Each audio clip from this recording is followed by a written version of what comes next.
നമ്മൾ ഈ ഭാഗവത ധ്യാനത്തിലൂടെ ദശമസ്കന്ധത്തിലെ 33 അധ്യായങ്ങൾ കൂടിയുള്ള ഭാഗങ്ങളിലെ കഥകളും അവയുടെ ആത്മീയ തത്വങ്ങളും ചെറിയ രീതിയിൽ ഇവിടെ പറഞ്ഞു കഴിഞ്ഞിരിക്കുകയാണ്. ഇപ്പം നമ്മൾ പറഞ്ഞവസാനിപ്പിച്ചത് രാസലീലയുടെ ഭാഗങ്ങളായിരുന്നു. ഈ രാസലീലകൾ ഹൃദ്രോഗങ്ങളെയെല്ലാം അകറ്റുന്ന 5 അധ്യായങ്ങളിലൂടെ എല്ലാ ഹൃദയരോഗങ്ങളെയും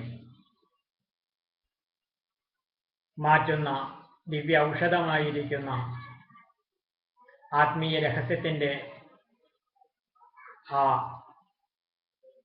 തത്വം മറനീക്കിയത് നമുക്ക് ശ്രവിക്കുവാൻ സാധിച്ചു. നമ്മളുടെ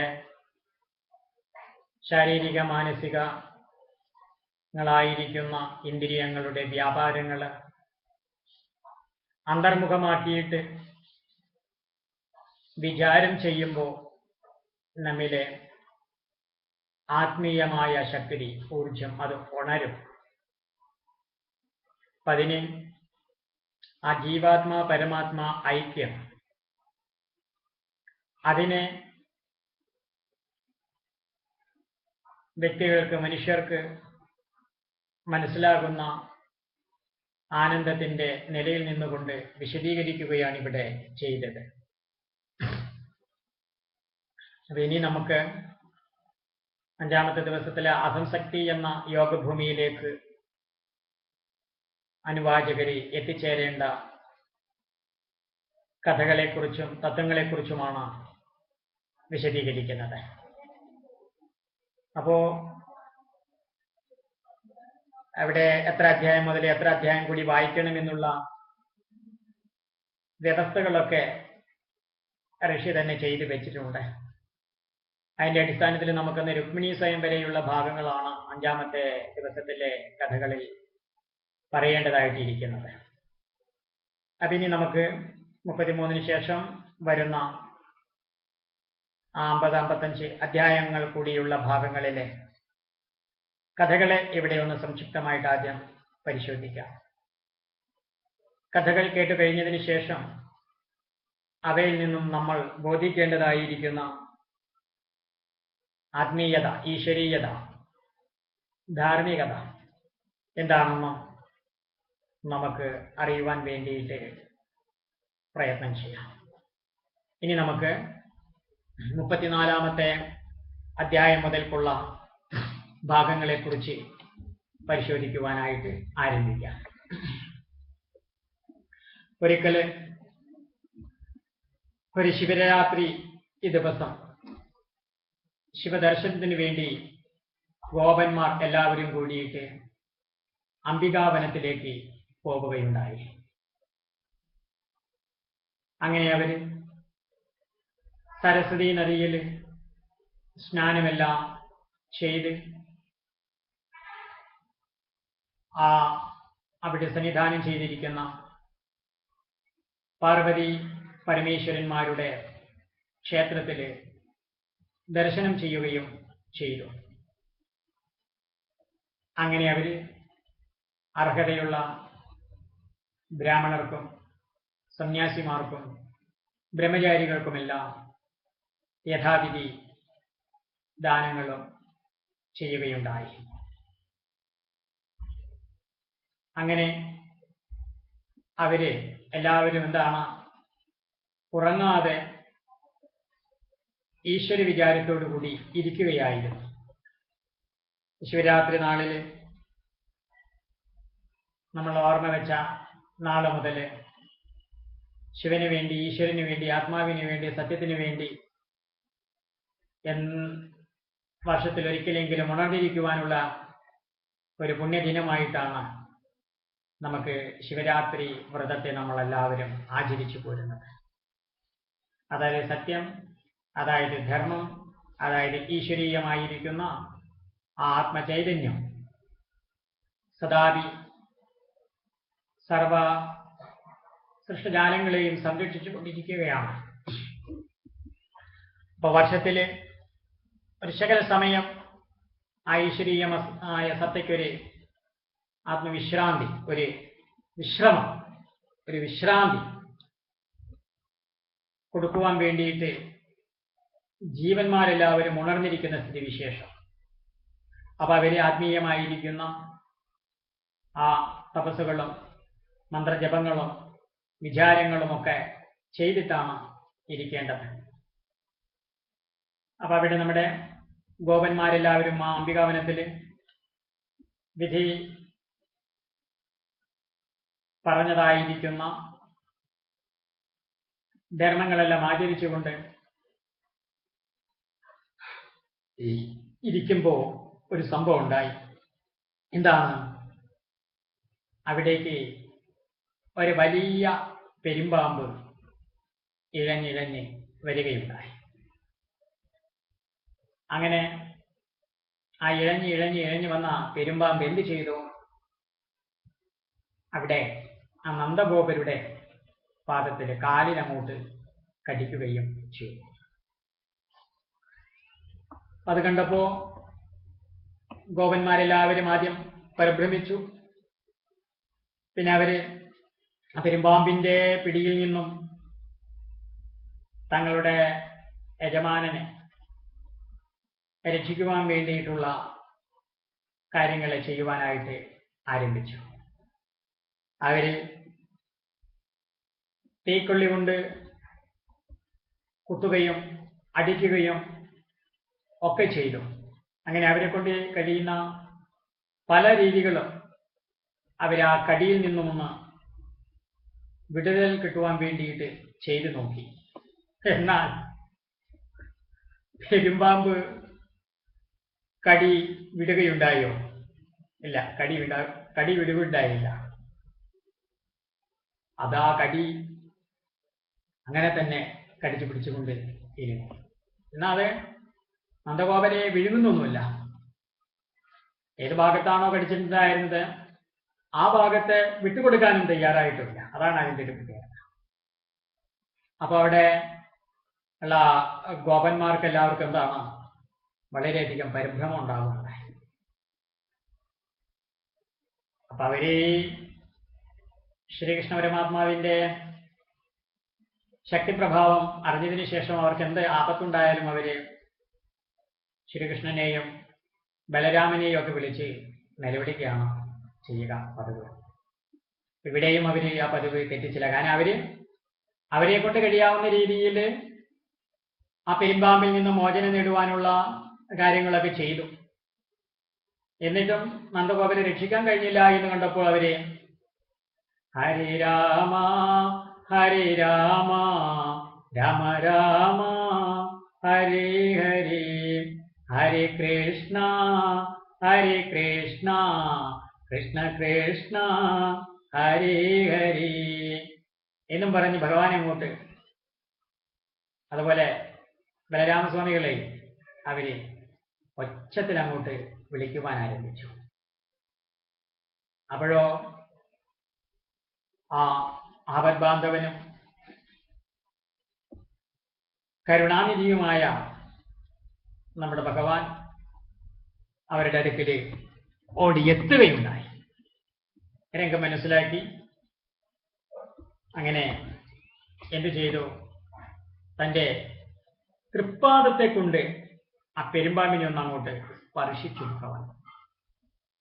അപ്പോഴോ ഭഗവത് പാദസ്പർശം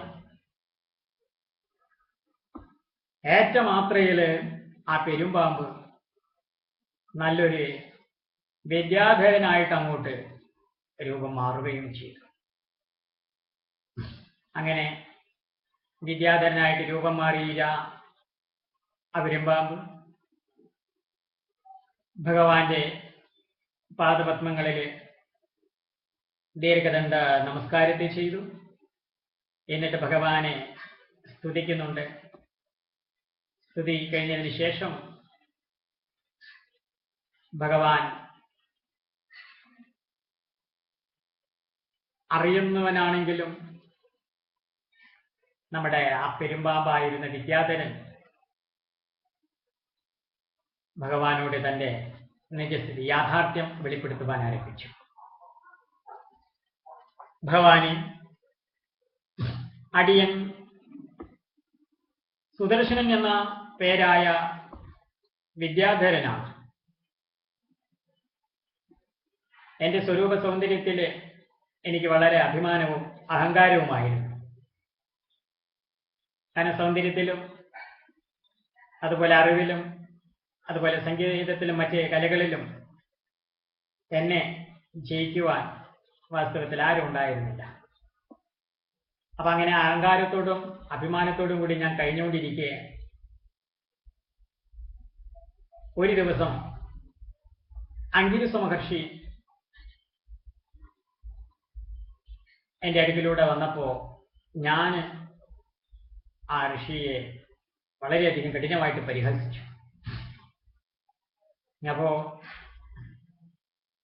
വിദ്യ നല്ലതാണ്, എന്നാ വിദ്യ മറ്റുള്ളവരെ പരിഹസിക്കുവാനോ ചോദ്യം ചെയ്യുവാനോ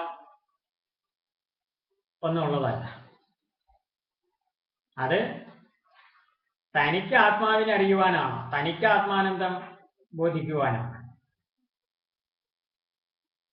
അപ്പോ ആ വിദ്യാധരൻ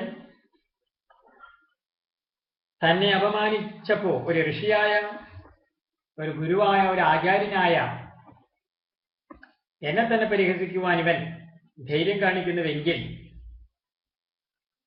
ഇവനെ ആവശ്യമായ ശിക്ഷ നൽകി അനുഗ്രഹിച്ചിട്ട് തന്നെ ബാക്കി കാര്യം എന്നുള്ള ചിന്തയോട് കൂടിയിട്ട് അങ്കിരസ മഹർഷി ആ വിദ്യാധരൻ ഒരു പെരുമ്പാമ്പായിട്ട് തീരട്ടെ എന്ന് ശപിക്കുകയാണ് ചെയ്തത്. ഭഗവാൻ ശ്രീകൃഷ്ണന്റെ പാദസ്പർശം ഏൽക്കുന്ന മാത്രയിൽ ശാപമോചനം ലഭിക്കുമെന്ന അനുഗ്രഹവും നൽകുകയുണ്ടായി. പറഞ്ഞതിന് ശേഷം വിദ്യാധരൻ പറഞ്ഞു, ഭഗവാനെ, ഇപ്പോൾ എനിക്ക് അവിടുത്തെ പാദസ്പർശം ലഭിച്ചു കഴിഞ്ഞിരിക്കുകയാണ്. അതുകൊണ്ട് ഗുരുനിന്ദയെ, ആചാര്യനിന്ദയെ, സന്യാസനിന്ദയെ, സാധുനിന്ദയെ ചെയ്തതിൽ നിന്നും, ആ പാപത്തിൽ നിന്നും ഇപ്പോൾ ഞാൻ മോചിതനായി തീർന്നിരിക്കുന്നു. അങ്ങനെ ആ വിദ്യാധരൻ ഭഗവാന്റെ അനുവാദത്തോടുകൂടി വിദ്യാധര ലോകത്തിലേക്ക് അപ്രത്യക്ഷമാവുകയും അവിടുന്ന് പോവുകയും ചെയ്തു. ഇതിലൂടെ ആരെയും പരിഹസിക്കരുത് എന്ന് ഭഗവാനും അതുപോലെ തന്നെ ഋഷിയും നമ്മെ പഠിപ്പിക്കുകയാണ് ചെയ്യുന്നത്.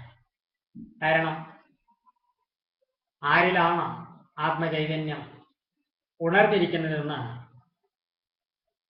സാധാരണ ആളുകൾക്ക് വ്യക്തമായിട്ട് അറിയുന്നതല്ല. കാരണം ദർശനത്തിൽ ജ്ഞാനിയും അജ്ഞാനിയും ഏകദേശം ഒരുപോലെ തന്നെയാണ് ഇരിക്കുന്നത്. എന്നാൽ പ്രധാനമായിട്ട് ഈ രണ്ടു കൂട്ടരും തമ്മിലുള്ള വ്യത്യാസം എന്താണ്? അജ്ഞാനി സംസാരത്തിലേക്ക്, അതായത് അജ്ഞാനത്തിലേക്ക് ഉണർന്നിരിക്കുന്നവനാണ്. ജ്ഞാനിയോ വിജ്ഞാനത്തിലേക്ക്, ആത്മാവിലേക്ക് ഉണർന്നിരിക്കുന്നവനാണ്. അപ്പൊ അജ്ഞാനി ജ്ഞാനത്തിന്റെ കാര്യത്തിൽ ഉറങ്ങിയും അജ്ഞാനത്തിൽ ഉണർന്നുമിരിക്കുകയാണ്. ജ്ഞാനിയോ ജ്ഞാനത്തിന്റെ കാര്യത്തിൽ ഉണർന്നും അജ്ഞാനത്തിന്റെ കാര്യത്തിൽ ഉറങ്ങിയും ഇരിക്കുകയാണ്. ഇതാണപ്പോ എന്നെപ്പോലെയുള്ള സന്യാസിയും അതുപോലെ ആത്മീയതയുടെ യാഥാർത്ഥ്യം ബോധിക്കാത്ത വ്യക്തികളും തമ്മിലുള്ള വ്യത്യാസം വാസ്തവത്തിൽ എന്താണ്? യഥാർത്ഥ സാധുധർമ്മം സാക്ഷാത്കരിച്ച സിദ്ധൻ ആത്മാവിൽ ഉണർന്നിരിക്കുകയാണ്. അല്ലാത്തവരോ ഈ പ്രപഞ്ചത്തിലേക്കും സംസാരത്തിലേക്കും ഈ വ്യവഹാരത്തിലേക്കും ഉണർന്നിരിക്കുകയാണ്. ഇത്രയുള്ള വ്യത്യാസം. അപ്പൊ അതുകൊണ്ട് ഇതിൽ ആരാണ് ഉണർന്നിരിക്കുന്നവൻ, ആരാണ് ഉറങ്ങിയിരിക്കുന്നവൻ എന്ന അത്ര എളുപ്പത്തില് പണ്ഡിതന്മാർക്ക് പോലും വിലയിരുത്തുവാൻ കഴിയുന്ന ഒരു യാഥാർത്ഥ്യമുണ്ട്. അതുകൊണ്ട് പണ്ഡിതപാമര വ്യത്യാസം ഏതുമില്ലാതെ ആരെയും പരിഹസിക്കാതിരിക്കാൻ, നിന്ദിക്കാതിരിക്കാൻ, വിമർശിക്കാതിരിക്കാൻ നമ്മളെ പ്രത്യേകം ശ്രദ്ധിക്കുക തന്നെ വേണം എന്ന് നമുക്ക് ഈ ഭഗവത് ലീലയിൽ നിന്നും ബോധിക്കാവുന്നതാണ്.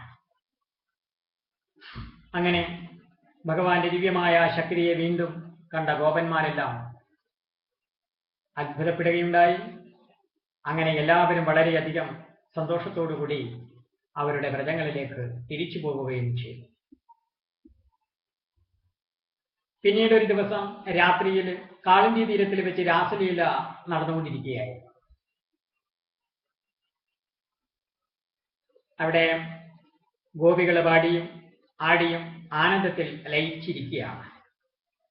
ആ സമയത്തിലോ ശംഖചൂടൻ എന്ന് പറയുന്ന ഒരു വൈശ്രവണ ഭൃത്യൻ അവിടേക്ക് വരികയുണ്ടായി. അവിടെ വന്ന ആ വൈശ്രവണ ഭൃത്യൻ എന്താണ് ചെയ്തത്? ഗോപികളെയെല്ലാം പിടിച്ച് കൊണ്ടുപോകുവാനായിട്ട് അങ്ങോട്ട് ശ്രമം ചെയ്തു. അപ്പോഴോ പരിഭ്രമിച്ച ഗോപികൾ എന്ത് ചെയ്തു? അവര് രാമകൃഷ്ണന്മാരെ അങ്ങോട്ട് വിളിച്ച് കരയാൻ തുടങ്ങി, വിളിച്ച് പ്രാർത്ഥിക്കാൻ തുടങ്ങി. ഹരേ രാമ ഹരേ രാമ രാമ രാമ ഹരേ ഹരേ ഹരേ കൃഷ്ണ കൃഷ്ണ കൃഷ്ണ ഹരേ ഹരേ എന്ന് ഗോപികമാരും അങ്ങോട്ട് ഈശ്വരനാമത്തെ വിളിച്ചങ്ങോട്ട് പ്രാർത്ഥിക്കാൻ തുടങ്ങി. അപ്പോഴോ ശ്രീകൃഷ്ണനും ബലരാമനും അവിടേക്ക് വേഗം വരികയും ചെയ്തു. അപ്പോഴോ അവിടെ ശ്രീകൃഷ്ണനെയും ബലരാമനെയും കണ്ടപ്പോഴോ ശംഖചൂടൻ എന്ന് പറയുന്ന ആ വൈശ്രവണ ഭൃത്യൻ ഭയന്നിട്ട് അങ്ങോട്ട് ഓടുവാൻ തുടങ്ങി. എന്നാലോ ഭഗവാൻ വിടുവോ? ഭഗവാൻ വിട്ടില്ല. ശ്രീകൃഷ്ണ ഭഗവാൻ അവന്റെ പിന്നാലെ ചെന്ന് അവനെ മുട്ടുകൊണ്ട് ഇടിച്ച് കൊല്ലുകയാണ് ഉണ്ടായത്. അങ്ങനെ അവന്റെ ശിരസിൽ വിശേഷപ്പെട്ട ഒരു രത്നം ഉണ്ടായിരുന്നു. ആ വിശേഷപ്പെട്ട രത്നത്തെ മുറിച്ച് എടുത്ത് ഭഗവാൻ തന്റെ ജ്യേഷ്ഠനായ ബലരാമർക്ക് കൊടുക്കുകയും ചെയ്തു. അപ്പൊ ഗോപികളെല്ലാം അതെല്ലാം കണ്ട് വളരെയധികം സന്തോഷിച്ചു. പിന്നെ ദിനരാത്രങ്ങൾ അങ്ങനെ മുന്നിലേക്ക് പോയിക്കൊണ്ടിരുന്നു. പകൽ സമയത്തൊക്കെ ഭഗവാൻ എന്ത് ചെയ്യും? പശുപരിപാലനത്തിന് വേണ്ടിയിട്ട് കാട്ടിലേക്ക് പോകും.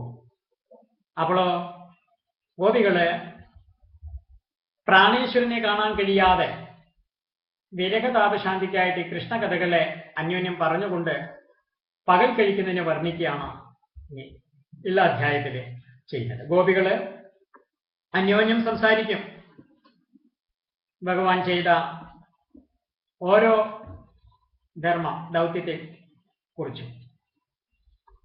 അപ്പൊ അതില് ചില ഗോപികുമാര് പറയണ, അല്ലയോ സഖി,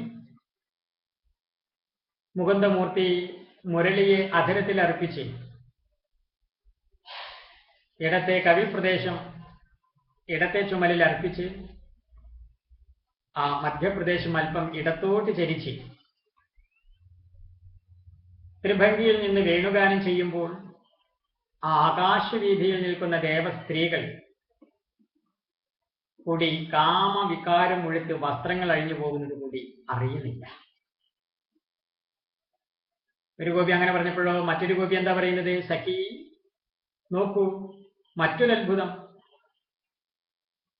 നന്ദനന്ദനൻ വേണുഗാനം തുടങ്ങിയാൽ പശുക്കളെ കടിച്ച പുല്ലിനെ ചവച്ചിറക്കാൻ കൂടി മറന്ന് ചെവിയും ഉയർത്തിപ്പിടിച്ച് വേണുഗാനത്തെ ആസ്വദിച്ചുകൊണ്ട് ചിത്രത്തിലെ പശുക്കളെ പോലെ ചലനമറ്റ് നിൽക്കുന്നു.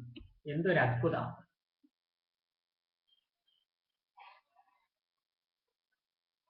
കുടിക്കുന്ന പശു കുടി നിർത്തി, പാൽ കുടിക്കുന്ന പശുക്കുട്ടി പാൽക്കുടി നിർത്തി, അതുപോലെ പുല്ല് തിന്നുന്ന പശുക്കൾ ആ പുല്ല് തിന്നൽ നിർത്തി, അവരുടെ എല്ലാ വ്യാപാരങ്ങളും നിർത്തി എന്ത് ചെയ്യുകയാണ്? ആ വേണുഗാനത്തിൽ മാത്രം ലയിച്ചങ്ങനെ ആനന്ദത്തോടുകൂടി ചലനമറ്റ് നിൽക്കുന്ന കാഴ്ച, അതെന്ത് അത്ഭുതമാണ്.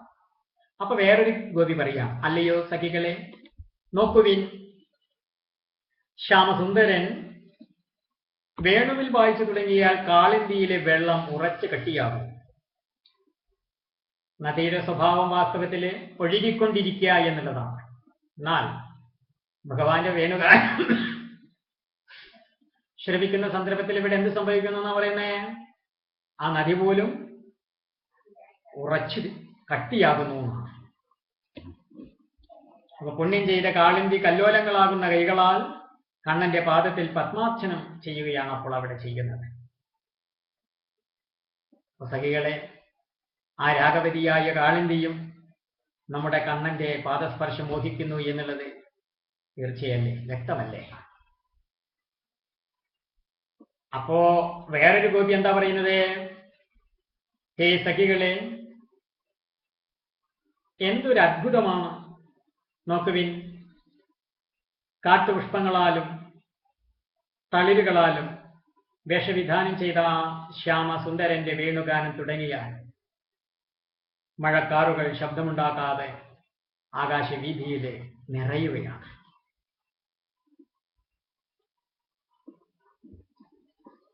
തന്റെ ദേഹം കൊണ്ട് അവർ കാർവർണ്ണനെ കുടപിടിച്ച് ശൈത്യമരുളുകയാണ്.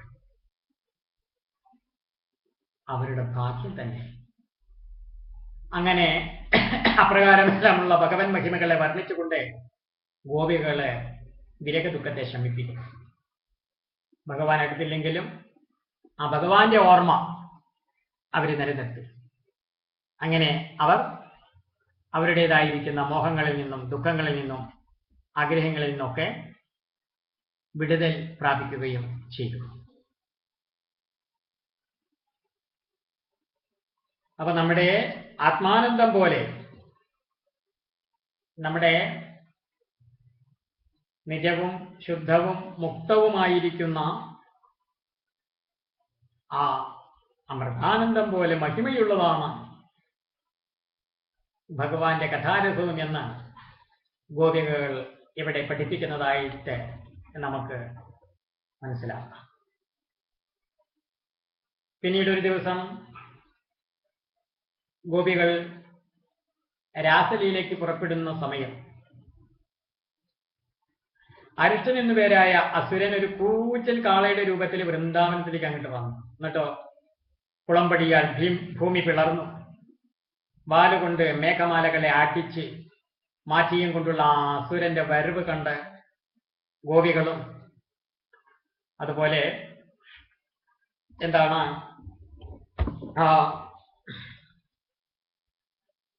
അവരുടെ താമസത്തെ മറ്റുള്ള ഗോപന്മാരും പശുക്കളും എല്ലാം പേടിച്ച് വിറയ്ക്കുകയുണ്ടായി. അപ്പോഴോ എല്ലാവരും ഭഗവാനെ ശരണം പ്രാപിച്ചു. ഭഗവാനെ കൊണ്ട് വിളിക്കാൻ തുടങ്ങി. എന്താണ്?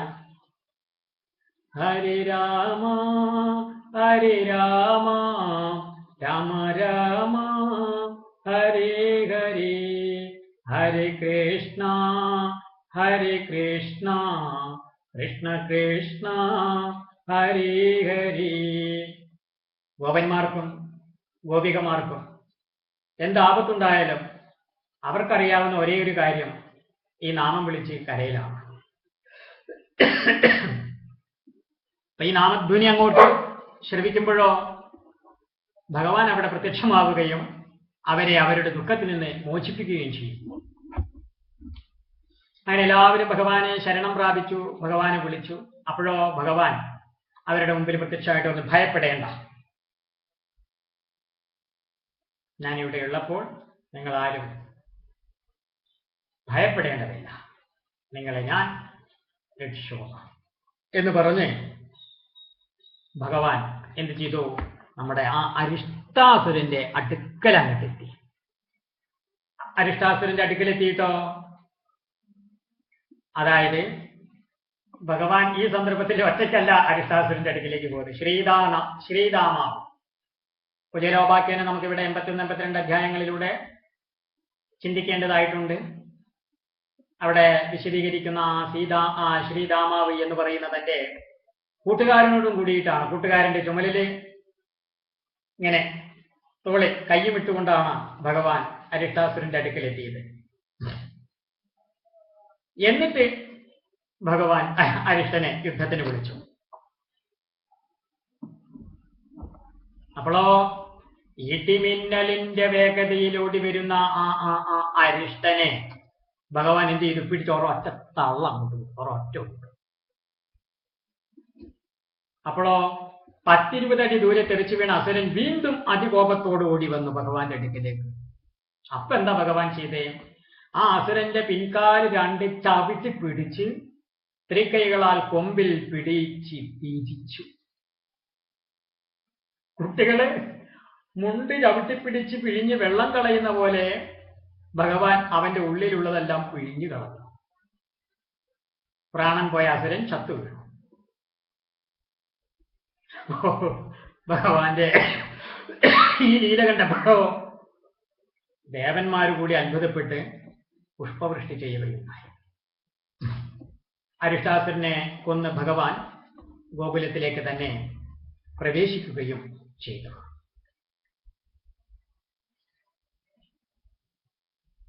ഈ സന്ദർഭത്തില്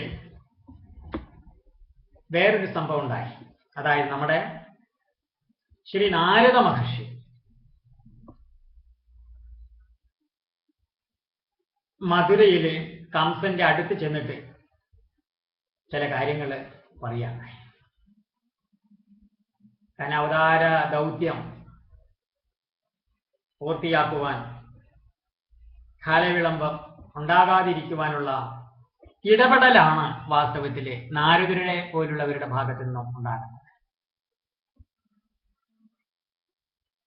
ഗുരുക്കന്മാരും സന്യാസിമാരും ധർമ്മസംസ്ഥാപനത്തിലെ ഏതെങ്കിലും തരത്തിലുള്ള പാളിച്ചകൾ കാണുമ്പോൾ അവരതിന് വിളിച്ചു പറയും. അപ്പൊ നമ്മള് എന്താണ് വാസ്തവത്തിൽ ചെയ്യേണ്ടത്? അവര് പറയുന്ന നിജസ്ഥിതി യാഥാർത്ഥ്യം ബോധിച്ചുകൊണ്ട് ധർമ്മം ശരിയായ രീതിയിൽ മുന്നോട്ട് കൊണ്ടുപോകുവാനുള്ളൊരു തന്റെ ഇടം, ഒരു പാകത, ഒരു വിവേകമാണ് വാസ്തവത്തിൽ കാണിക്കേണ്ടത്. പക്ഷേ അതിന് വിപരീതം ചെയ്താലോ? ഞങ്ങൾ കേട്ടത് ഇങ്ങനെയാണ്, ഞങ്ങൾ അറിഞ്ഞത് ഇങ്ങനെയാണ്, ഞങ്ങൾ വായിച്ചത് ഇങ്ങനെയാണ്, പിന്നെ ഇയാളെന്താ എങ്ങനെയൊക്കെ പറയാന്നുള്ള രീതിയിൽ പറയുന്ന സന്യാസിയേക്കാൾ അല്ലെങ്കിൽ സാധുവേക്കാൾ അല്ലെങ്കിൽ ഗുരുവേക്കാൾ ആചാര്യനേക്കാൾ അറിവുണ്ടെന്നും ഗർവ് നടിച്ചിട്ട് ഇങ്ങനെ മുന്നോട്ട് വന്നിട്ട് അവരെ ചോദ്യം ചെയ്യുവാനും നിന്ദിക്കുവാനൊക്കെ വന്നാൽ എന്തായിരിക്കും സ്ഥിതി? ഭൂമിയിലെ സുഹൃതം ക്ഷയിക്കുക, ഈ വ്യക്തികളുടെ സുഹൃതം, അവരുടെ കുലത്തിലെ സുഹൃതം ക്ഷയിക്കലാണ് അതിന്റെ ഫലം. വാസ്തവത്തിൽ ഗുരുക്കന്മാർക്ക് സന്യാസിമാർക്ക് അങ്ങനെയുള്ളത് കേൾക്കുമ്പോൾ വല്ലതുണ്ടോ? ഒന്നുമില്ല. കാരണം മുത്തശ്ശനും മുത്തശ്ശിയും ഇങ്ങനെ പേരക്കുട്ടികൾ കളിച്ച് നടക്കുമ്പോൾ അവരുടെ കളിപ്പാട്ടങ്ങളോ അല്ലെങ്കിൽ എന്തെങ്കിലും സാധനങ്ങൾ കേടുവരുത്തി കഴിഞ്ഞിട്ടുണ്ടെങ്കിൽ എന്ത് ചെയ്യും? മുത്തശ്ശനും മുത്തശ്ശിയും അത് ശരിയാക്കി കൊടുക്കും. അപ്പൊ ശരിയാക്കി കൊടുത്ത കുട്ടികൾ എന്താണ്? മുത്തശ്ശനും മുത്തശ്ശിക്ക് ഒന്നും അറിയില്ല എന്ന് പറഞ്ഞിട്ട് അത് വീണ്ടും കേടുവരുത്തും. കേടുവരുത്തിയാലോ മുത്തശ്ശനും മുത്തശ്ശിയാ നോക്കി ഇങ്ങനെ പുഞ്ചിരിച്ചുകൊണ്ടിരിക്കും. കുട്ടികൾ ചെയ്യുന്നത് ശരിയും തെറ്റും എന്താണെന്ന് അവർക്ക് അറിയാം, എന്നാലും അവർ ശാന്തമായിട്ട് അത് നോക്കിയിരിക്കും. പിന്നെയും കുട്ടികൾ എന്ത് ചെയ്യും? അത് കേടുവരുത്തും.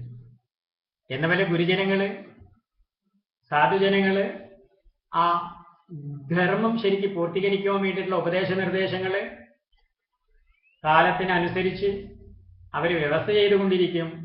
എന്നാലോ കാലമാടന്മാരെന്നൊക്കെ വേണമെങ്കിൽ നിങ്ങളുടെ ഭാഷയിൽ പറയുന്ന അഹങ്കാരികളായിരിക്കുന്ന ആളുകൾ വന്നിട്ട് എന്ത് ചെയ്യും? അവര് അതെല്ലാം ആകെ തകിടം മറിച്ച് ആകെ പ്രശ്നമാക്കുകയും ചെയ്യും. വീണ്ടും സാധുക്കൾ വരും, അവര് വ്യവസ്ഥ ചെയ്യും, അങ്ങനെ ഇങ്ങനെ പോയിക്കൊണ്ടിരിക്കുക. അപ്പൊ ഇവിടെ ഈ നാരദരും അത് തന്നെയാണ്. അവിടെ ചെന്നിട്ട് കംസനോട് പറഞ്ഞു. എന്താ ചെയ്തത്? അതായത് കംസ അങ്ങൊരു കാര്യം അറിയണം. അതായത് നമ്മുടെ ദേവകീ ദേവിയുടെ 8ാമത്തെ പുത്രനാണ് കൃഷ്ണൻ എന്ന കാര്യം അങ്ങറിയണം. പ്രസവം കഴിഞ്ഞ ഉടനെ വസുദേവരെ കൃഷ്ണനെ നന്ദഭവനത്തിൽ കൊണ്ടുപോയി കിടത്തി പകരം യശോദ പ്രസവിച്ച കുട്ടിയെ കൊണ്ടുവന്നതാണ്. ആ പെൺകുട്ടിയെയാണ് വാസ്തവത്തിൽ അങ്ങ് കൊല്ലുവാൻ ശ്രമിച്ചത്. സാക്ഷാൽ ദുർഗാ ഭഗവതിയുടെ അവതാരമായ ആ കുഞ്ഞാണ് അങ്ങയുടെ കയ്യിൽ നിന്നും രക്ഷപ്പെട്ടതും അങ്ങയോട് അശരീരിയായിട്ട് സംഭവങ്ങളെ അറിയിപ്പിച്ചതും. അപ്പോ പിന്നെ ഒന്ന് മനസ്സിലാക്കേണ്ടത്, രോഹിണിയുടെ പുത്രനാണ് രാമൻ. ഈ രാമകൃഷ്ണന്മാരാണ് അങ്ങയുടെ മുഴുവൻ ആളുകളെയും ഇതിനോടകം കൊന്ന് നശിപ്പിച്ചത്. കംസൻ ഇതങ്ങോട്ട് കേട്ടപ്പോഴോ വളരെയധികം ദേഷ്യം കൊണ്ട് വാളെടുത്തിട്ട് വസുദേവരെ കൊല്ലുവാൻ അങ്ങോട്ട് പുറപ്പെട്ടു. അപ്പൊ നയതന്ത്രജ്ഞനായ നാരദൻ എന്ത് ചെയ്തു? കംസനെ സമാധാനപ്പെടുത്തി. രാമകൃഷ്ണന്മാരെ സൂത്രത്തിൽ ഇവിടെ വിടുക, എന്നിട്ട് അവരെ കൊല്ല, അതായിരിക്കും നന്നാവുക. ആ നാരദവാക്യം കേട്ടപ്പോഴോ അത് കംസർക്കും ഇഷ്ടമായി. അപ്പൊ ദേവകി വസുദേവന്മാരെ ജയിലിലടച്ചു. ശ്രീ നാരദ മഹർഷി പോയ ശേഷം കംസൻ എന്ത് ചെയ്തു? മന്ത്രിമാരെയൊക്കെ വിളിച്ച് സഭയെല്ലാം കൂട്ടി ശത്രുവധത്തിനുള്ള മാർഗം ചിന്തിക്കുകയും ചെയ്തു. അടുത്തു വരുന്ന ചതുർദശി നാള് ധനുർയാഗം നിശ്ചയിച്ച് ആ ഉത്സവത്തിൽ പങ്കുചേരാൻ നന്ദാദി ഗോപന്മാരോടുകൂടി രാമകൃഷ്ണന്മാരെയും ക്ഷണിച്ചു വരുത്തുവാൻ അവരെ നിശ്ചയിക്കുകയും ചെയ്തു. ഗോപുരത്തിൽ കുബലയാപീഠം എന്ന ആനയെ നിർത്തി അവിടേക്ക് പ്രവേശിക്കുന്ന സന്ദർഭത്തിൽ തന്നെ ആനയെ ചവിട്ടി, ആനയെ കൊണ്ട് ചവിട്ടിപ്പിച്ച് അവനെ, ആ കൃഷ്ണനെ കൊല്ലണം. അവിടെ നിന്നും രക്ഷപ്പെടുന്ന പക്ഷമോ സഭയിൽ വെച്ച് മല്ലന്മാർ യുദ്ധത്തിൽ വിളിച്ചു കൊല്ലണം. അങ്ങനെ തീരുമാനിക്കുകയും അവരെല്ലാം ചെയ്തു. അപ്പൊ ഇവരാരെങ്കിലും ചെന്ന് പറഞ്ഞ ആ യശോദാനന്ദന്മാര് രാമകൃഷ്ണന്മാരെ പറഞ്ഞയക്കോ? പറഞ്ഞയക്കില്ല. അപ്പൊ രാമകൃഷ്ണന്മാര് മധുരയിലേക്ക് വരണമെങ്കിൽ ആരെ പറഞ്ഞയക്കണം? യോഗത്തിലെ തീരുമാനമെടുത്തു, അതിനെ പറ്റിയാള് അക്രൂരനാണ്.